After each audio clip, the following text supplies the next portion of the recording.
전 자신의 이제 사도성을 전 변론하고 그 다음에 전 유대주의자들이 전 항상 들어와 있어서요. 그래서 아마 전통 유대주의자들이 얘기했던 이런 할례 문제라든가 이런 것들을 전 교회 안에서 혼선된 혼란스러운 것들을 전 바로 잡아 주고 그 다음에 이제 연보에 대한 이런 부분들을 이제 전체적으로 보면은 이제 그 구제를 위한 연보의 필요성을 이제 강조하는 이제 그런 장면들이 이제 쭉 있습니다. 그래서 두 번째 서신을 이제 마케도니아에서 고린도 교회에게 편지를 쓴 것이 이제 고린도 후서라는 것을 이렇게 보게 되어집니다.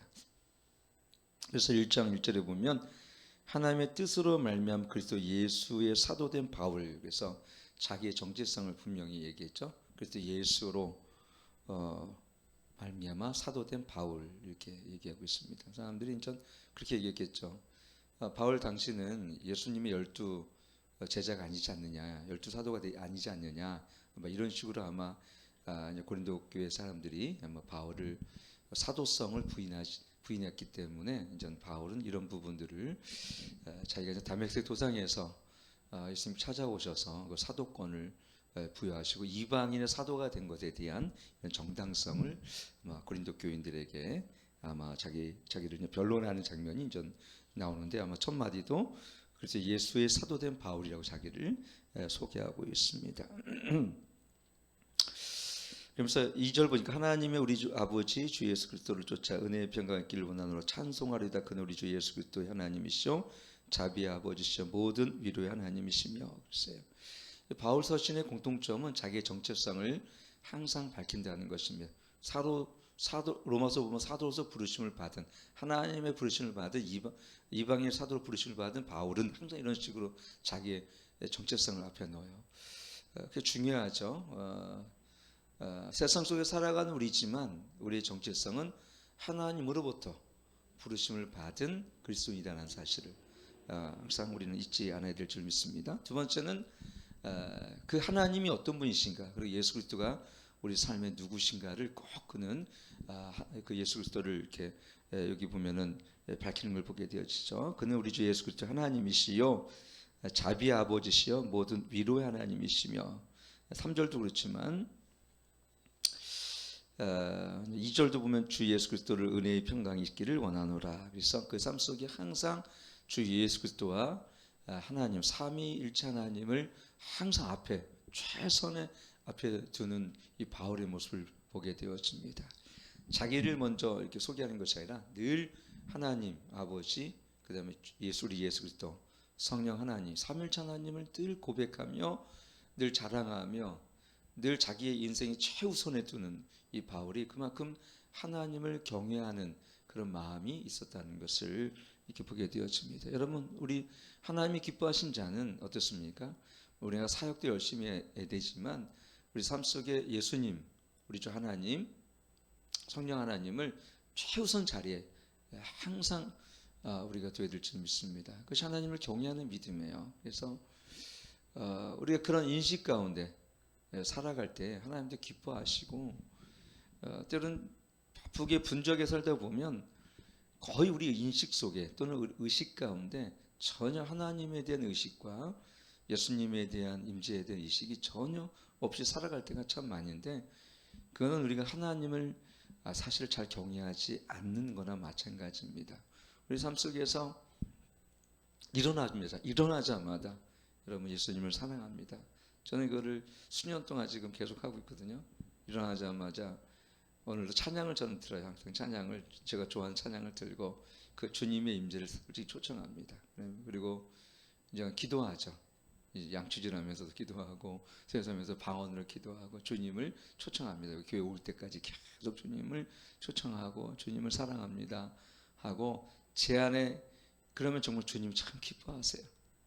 잘 때도 계속 요한계시록 계속 묵상하면서 계시록을 계속 묵상하고 읽고 어저께도 계시록 묵상하면서 읽고 또 주님을 생각하는 거예요. 여러분 우리 삶 속에 늘 주님을 초청하는 저 여러분에게 축원합니다.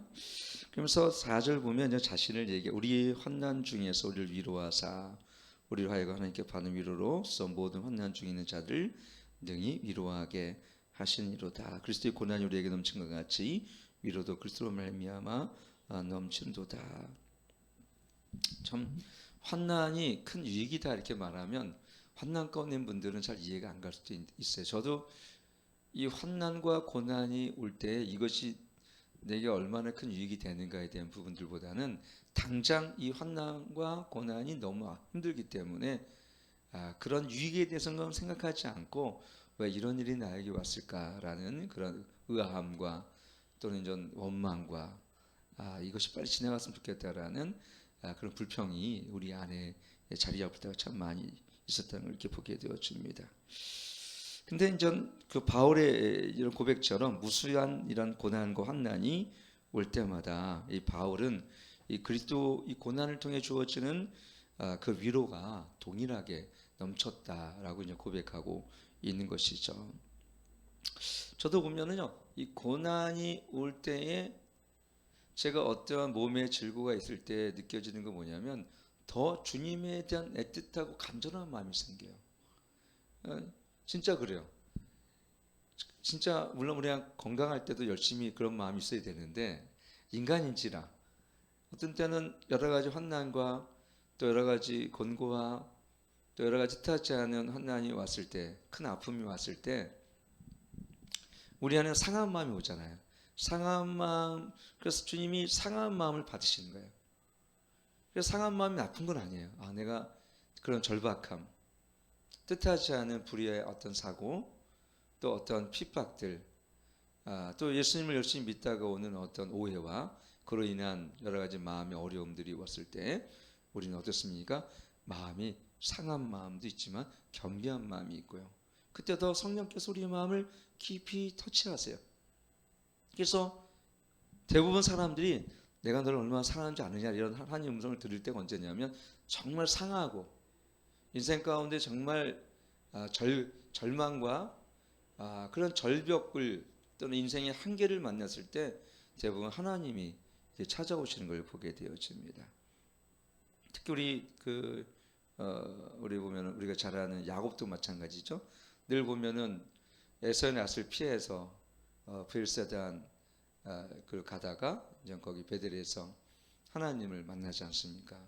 또 야복강에서 또 하나님이 찾아오시지 않습니까? 늘 절망과 우리 인생의 한계 속에 하나님 주신 위로가 항상 더 있어요. 저도 보면 가장 큰 인생의 그 지나간 걸 보게 되어지면 그 절망과 어려움 속에 주님의 위로가 넘쳤다라는 것을 참 이렇게 보면은 간증하게 되잖아요. 그리고 나중에 보면 그를 인내와 믿음으로써 하나님께서 제가 이런 간증이 하나 있어요. 제가 2002년도에 제가 뼈에 종양이 걸려서 사업을 정리할 수밖에 없고 정리하다 보니까 집도 정리할 수밖에 없었어요. 집도 하나님께 정직하게 그냥 다 이거를 올려드렸어요. 그래서 은행에 다 넘겨주고 갈 곳이 없었어요. 저희 정말 재산을 하나 숨기지 않고 진짜 저희는 다 은행에 줄 것 얼마 이렇게 큰 빚도 없는데 은행에 넘기고 그거를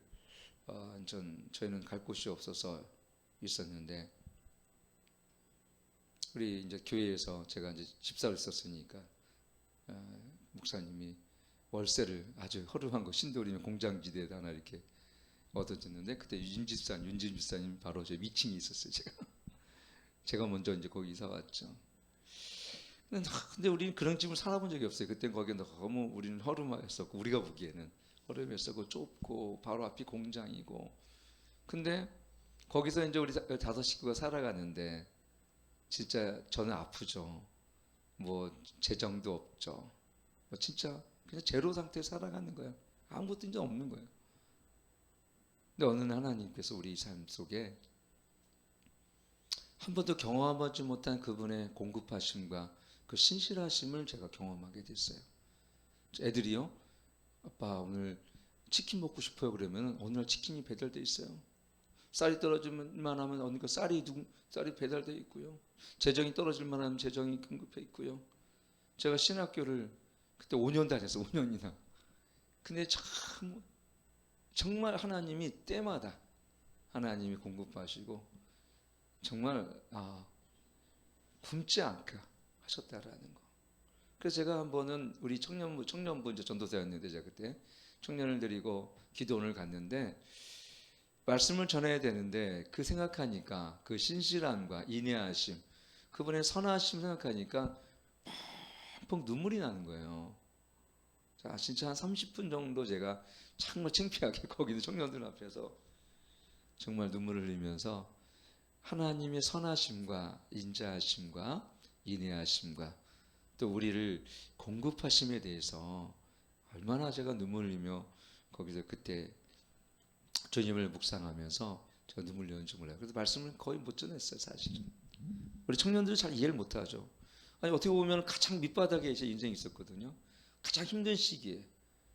그리고 제가 뼈에 종양이 있어서 수술하고 나서 어떻게 될지도 모르는 상황 가운데 있었기 때문에 뭐 사실은 솔직히 얘기하면은 뭐 굉장히 인생으로 따지면은 그런 절망 가운데 있었던 인생이죠. 근데 저는 그때 하나님의 신실하심과 하나님의 인내하심, 그 공급하심을 어느 때보다 깊이 제가 경험하는 때였습니다. 그러니까 우리가 인생의 한계를 만나고 인생의 절망 가운데 있을 때, 그리고 이 좌절을 통해서 하나님은 더 깊은 어떻게 감사로 우리 감사의 마음을 당신이 우리 삶에 어떤 하나님의 어떤 분인가를 더 분명하게 드러내 보이세요. 그래서 저는 우리가 부유하잖아요. 세상이 혼적으로 부유해지고 이 세상에 많은 것을 부유한 사람은 주님을 찾기도 어렵지만 그 주님의 공급하심을 의뢰한다거나 주님이 우리 인생 가운데 찾아오시는 것을 경험하기가 쉽지가 않아요. 왜? 이미 다 갖춰져 있으니까. 그렇잖아요. 우리 현대인들은 평소에 냉장고에 먹을 거 있죠. 창고에 먹을 거 뭐 한 달치 있을 거 아닙니까? 또 그죠? 통장에도 뭐 잔고가 뭐 모르겠어요. 우리 성도들도 모르겠지만 저희는 뭐 그럴 수가 없었어요.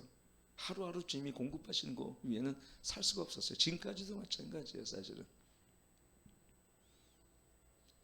근데 그러면 있잖아요. 때로는 하나님이 그래서 우리의 가난함을 하게 하시기 위해서 때로는 하나님의 환난과 공고를 바울처럼 허락하시는데, 여기 5절 보니까 그리스도의 고난이 우리에게 넘친 것 같이 우리의 위로도 그리스도의 말미암아 넘치는도다. 여러분, 그래서 우리에 다가오는 이런 환난과 곤고가 그렇게 나쁜 것만 있지는 않아요. 오히려 우리 삶을 이러한 좌절을 통해서 더 깊은 영적인 수준으로 이끌어 주시고, 그리고 또 하나님을 더 깊이 만나도록 해주세요. 대부분 많은 사람들이 어디서 만나냐면 감옥에서 주님을 만나요. 그리고 부도난 삶을 통해서 만나요. 그리고 질병을 통해서 만나요. 왜 그랬을까요? 참 우리 인생이 정말 건강하고 부유하고 부족함이 없는 분들은 주님을 찾기가 어려워요. 힘들고 어려우고 고통스러울 때 우리는 사실은 신을 찾죠. 대부분 인간은 그래요, 사람은. 그래서 우리 삶에 이런 환난과 공고가 온다라는 것은 주님이 나를 특별하게 나에게 나를 찾으시는구나 이렇게 생각하면 맞아요. 거의 욥도 그랬죠. 그 고난을 통해서 정결케 되어지고 고난을 통해서 하나님을 더 얼굴과 얼굴을 마주보는도서이다. 보면 욥기 42장에 보면 그런 고백을 해요. 더 주님을 가까이 그 하나님의 임재를 가까이 친밀함을 느꼈다는 거죠. 그게 어떤 환난이었습니까? 이게 보니까 6절 보니까 우리가 한번 읽겠습니다. 본문에 우리가 시작. 우리가 환난받는 것도 너희 위로의 구원을 위함이요 혹 위로받는 것도 너희 위로를 위함이니 이 위로가 너희에서 역사하여 우리가 받는 것 같은 고난을 너희도 견디게 하느니라. 너희를 위한 우리 소망이 견고함은 너희가 고난에 참여한 자 된 것 같이 위로에도 그럴 줄 알미라. 그렇죠. 그 절박함 속에서 우리는 하나님 이 한계를 통해서 하나님을 더 깊이 만나게 되어집니다. 사무엘상 20장 3절에도 보면 거기는 이렇게 기록하고 있죠. 한번 읽도록 하겠습니다. 다윗이 또 맹사에 가로되 내가 내게 은혜 받은 줄을 내 부친이 밝히 알고 스스로 이르기를 요나단이 슬퍼할까 두려운즉 그로 이를 알게 하지 아니하리 함이니라. 그러나 진실로 여호와의 사심과 내 생명으로 맹설하니 나와 사망 사이에는 한 걸음뿐이라. 여기 보면 얼마나 다윗이 절박한 인생을 살았는지 요나단과 대화하는 모습이 나와 있죠. 나와 사망 사이에는 한 걸음뿐이라. 그만큼 죽음의 고비 속에서 내 앞에는 이 죽음이라는, 정말 나에겐 살 소망이 끊어지는, 오늘도 8절 말씀 똑같이 오늘 본문에도 이런 기록이 나와 있어요. 보면 형제들아, 우리가 한번 같이 읽겠습니다. 보면 시작. 형제들아, 우리가 아시에 당한 환난을 너희가 알지 못하기를 원치 아니하노니 심해 지나도록 심한 고생을 받아 살 소망이 끊어지고 우리 마음에 사형 선고를 받은 줄 알았으니 이는 우리로 자기를 의뢰하지 말고 오직 죽은 자를 다시 살리시는 하나님만 의뢰하게 하십니다. 여기 아시아에 당한 환난을 너희가 알지 못해 원치 않으니, 사실은 우리가 받는 환난, 또 우리 목회자들 사실 교육자가 받는 환난과 이런 어려움들을 사실은 교인들이 아는 것이 유익할 때도 좀 많아요. 저는 요즘에 이연필이라는 사람을, 이분이 전남 여수 사람인데 동광원을 이렇게 한 사람인데, 이분을 제가 많이, 이분을 책이 제가 일부러 해서 이분의 전기와 일대기를 제가 계속 묵상하고 하면서 제가 큰 위로를 받았어요. 이분은 맨발의 성자랍니다. 눈길에 늘 맨발을, 그때 집신 하나 있었는데 그것도 안 신고 맨발을 걷고 다녔어요.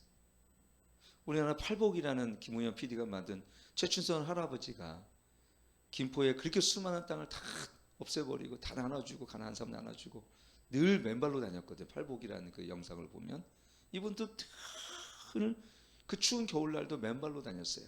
그리고요, 상을 이제 밥 먹으러 제자리에 갖다 주면 상을 물리치고 자기는 땅바닥에서 먹었어요. 왜 그러냐면 나 같은 죄인이 어떻게 상에서 밥을 먹겠느냐라는 거예요.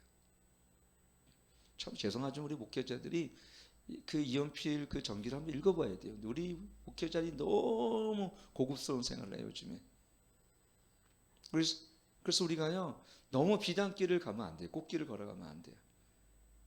우리 하나님 주님이 가는 길은 어떤 길입니까? 인자는 머리 들 것도 없으셨고 가시밭길이고 협착하며 십자가 길을 걸으시면서, 그건 죽음의 길이고 사망의 길이고 고통의 길, 고난의 길이었습니다. 그래서 우리는요 일부러 고행을 자초할 필요는 없더라도 우리 삶에 너무 우아하고 화려하고 비단길 같은 이런 곳에 익숙해져 있으면요 천국을 사모하지가 않아요. 그래서 우리 삶에 검소하고 청빈하며 그런 삶을 우리가 사실 자족한 삶을 살아야 될 줄 믿습니다.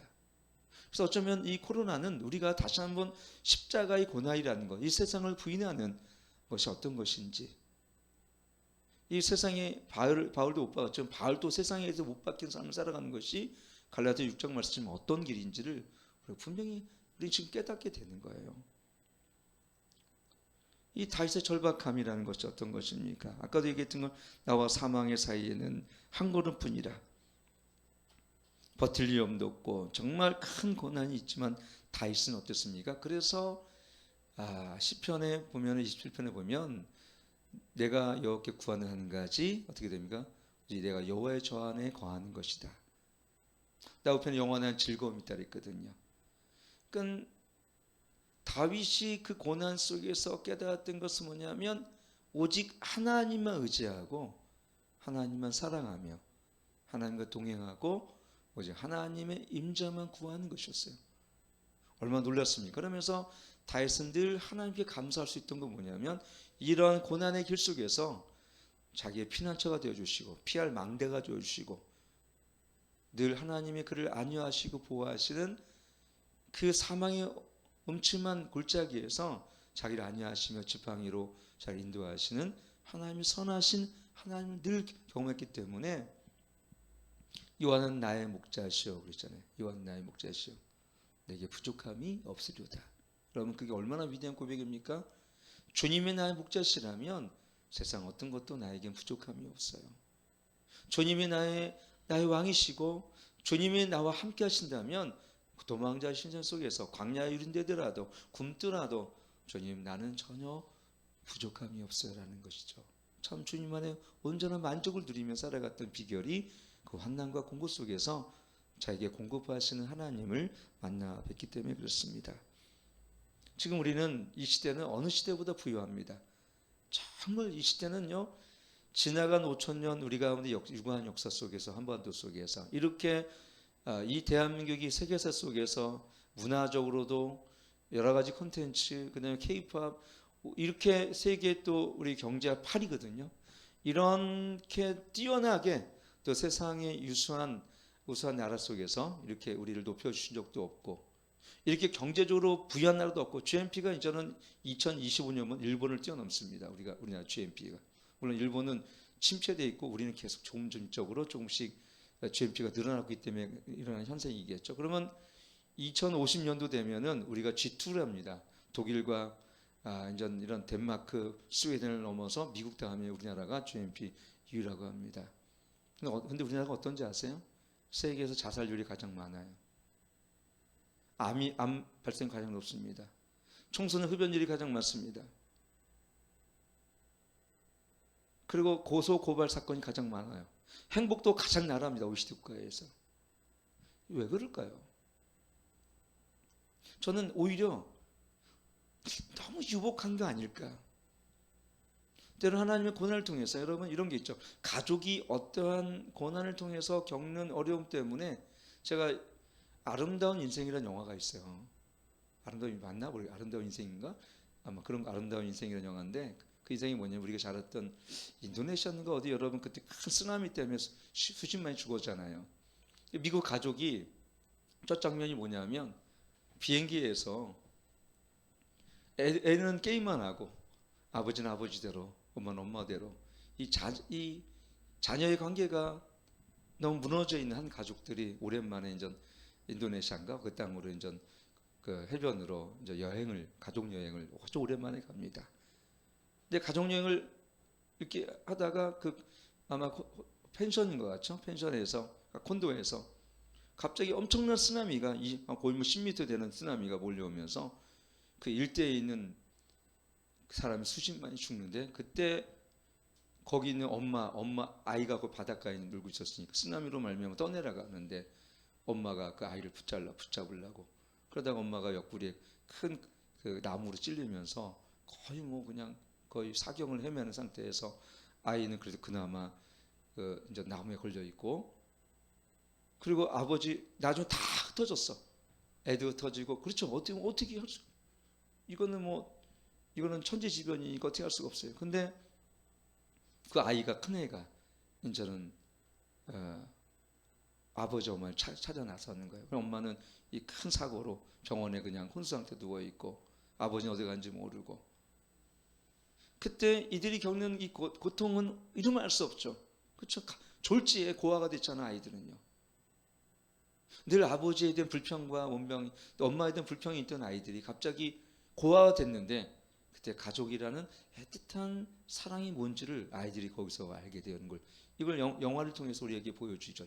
그런 어떤 메시지를 던져줘요. 이 가족이라는 것이 얼마나 큰 이것이 행복의 근원이고, 이 가족이라는 것이 얼마나 큰 선물인가를 지금 우리 시대는 몰라요. 아이들이 부모에 대한 고마움, 이 울타리가 되어주었던 이 고마움을 전혀 몰라요. 요즘 아이들은 늘 불평해요. 그렇게 많은 거 해줬는데도 학원을 옛날에는 학원 좀 보내달라고 그랬잖아요. 공부 좀 시켜달라고. 우리 50년대 30년대 제발 공부 좀 시켜달라고.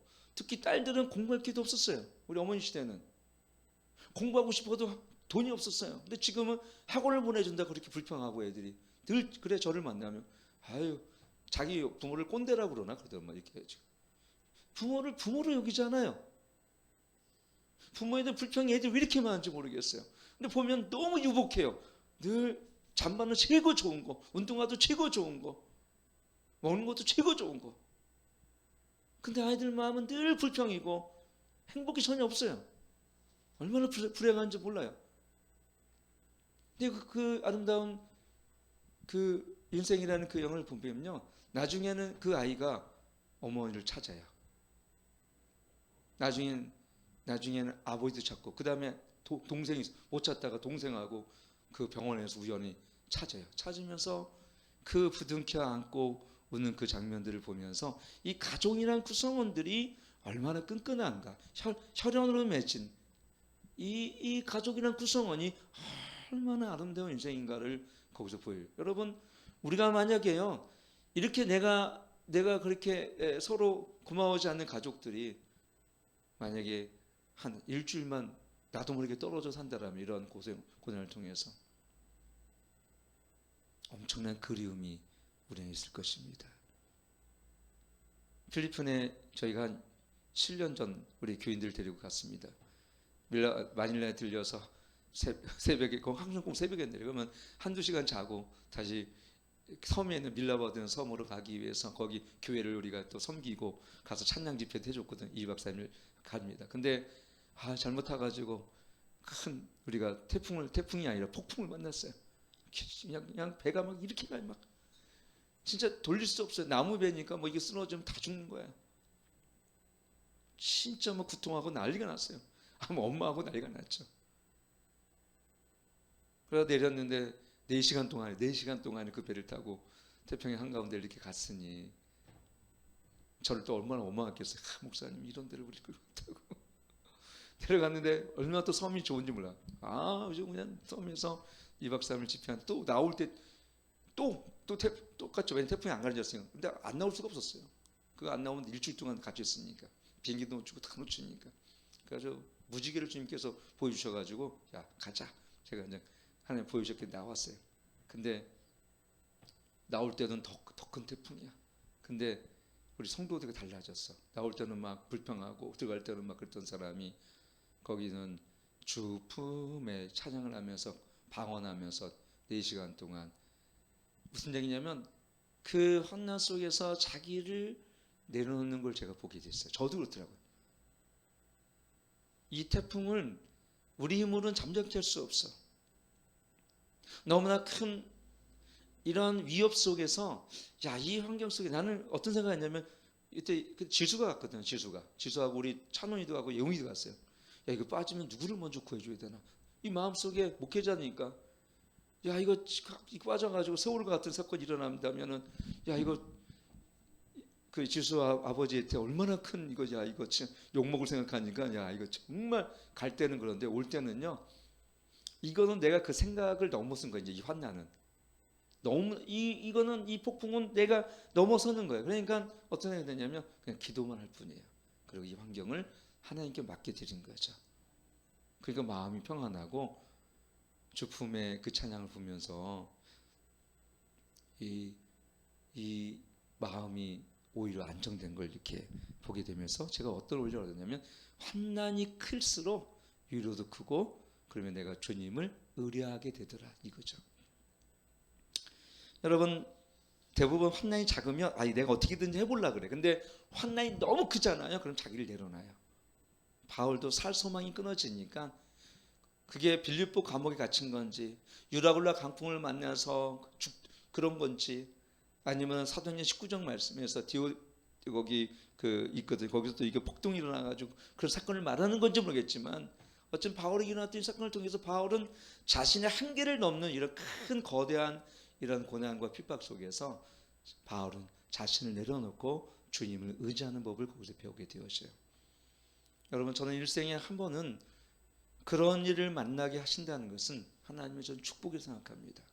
그것이 하나님의 징계든 우리 시험이든 그런 환난과 공부를 통해서 우리는 하나님의 우리의 뜻한 사랑과 우리를 보호하심을 저는 크게 깨닫게 될 줄 믿습니다. 결론적으로 우리는 야곱이든 바울이든 이런 환난을 통해서 결국은 우리를 낮추시고 겸손하게 하셔서 이걸 통해서 우리의 삶에 있는 진정한 감사를 찾게 하시고 이 좌절을 경험함을 통해서 어떻게 됩니까? 더 깊은 영적인 수준으로 우리를 이끌어 주시는 하나님의 사랑을 우리는 알게 되어집니다.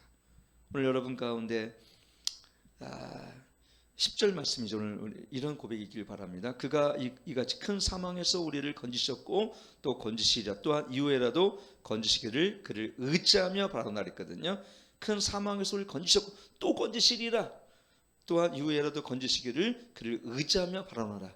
여러분 코로나를 지나면서 여러분 주님 우리를 건지실 거고 보호하실 것이며 안전하게 이걸 믿으세요. 믿음대로 될지어다. 아멘. 그 믿음 가운데 역사하세요. 네. 근데 여러분들 이런 코로나 상황 속에서 솔직히 얘기해서 뭐 백신을 맞고 안 맞고 문제부터 떠나서 난 백신만 맞으면 됐지. 주님을 의지하는 것보다 뭔가가 제도적이고 의료 행위라든가 사람을 의지한다면 주님이 역사하지 않아요, 사실은. 여러분 100% 주님을 믿으세요. 그리고 나머지는 하세요. 하실 거는. 우리 삶에 주님이 공급하실 걸 믿으세요. 내일 일을 염려하지 마세요. 그렇죠? 우리 빌립보서 4장 6절은 내일 염려하지 말라 그랬잖아요. 내일 아무것도 염려하지 말고 너희 모든 일에 어떻게 가요? 어디 기도와 간구로 너희 구할 것을 감사함으로 함께 구하라. 이 믿음이 우리 모두에 있기를 축원합니다. 이 믿음 가운데 주님이 역사하세요. 믿음대로 여러분 됩니다. 저는 믿어요. 여러분께 절대로 코로나 잘 안 걸 줄 믿습니다. 그러면 우리는 마스크도 쓰고 왜 다른 사람 배려해야 되니까. 또 저는 이 나라의 어떤 정부의 K 방역에 전 따라야 할 책임이 있다고 우리는 봅니다. 국방의무를 다하듯이. 그러나 우리가 나라의 소리를 그런 방역으로 지켜준다는 그 믿음보다는 저는 하나님이 이 가운데 우리와 함께 하시고 보호하신다는 믿음으로 살아야죠. 그게 우리 믿음이죠.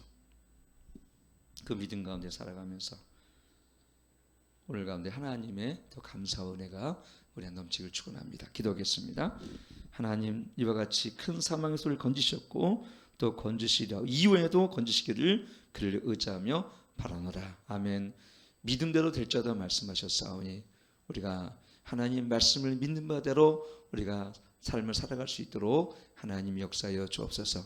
큰 환난과 공고 속에서도 우리가 감사를 잃지 않게 하시고 원망하지 않게 하시고 좌절하지 않게 하시고 오히려 이 좌절을 통해서 우리에게 큰 위로하시고 이 좌절을 통해서 더 깊은 영적인 단계로 이끄시는 하나님의 위대한 섭리를 믿고 신뢰하며 나갈 수 있도록 오늘도 허락하여 주옵소서. 이제는 우리 주 예수 그리스도와 하나님의 극진하신 사랑과 성령 하나님의 내주 충만 교통하심이 오늘도 믿음의 주 온전케 예수님을 바라보며 믿음으로 하나님께 동행하며 어떤 상황이든지 좌절하지 않고 감사함으로 주님께 나아가기 원하는 주의 백성들 머리에 이제부터 영원토록 함께 하실지어다. 아멘.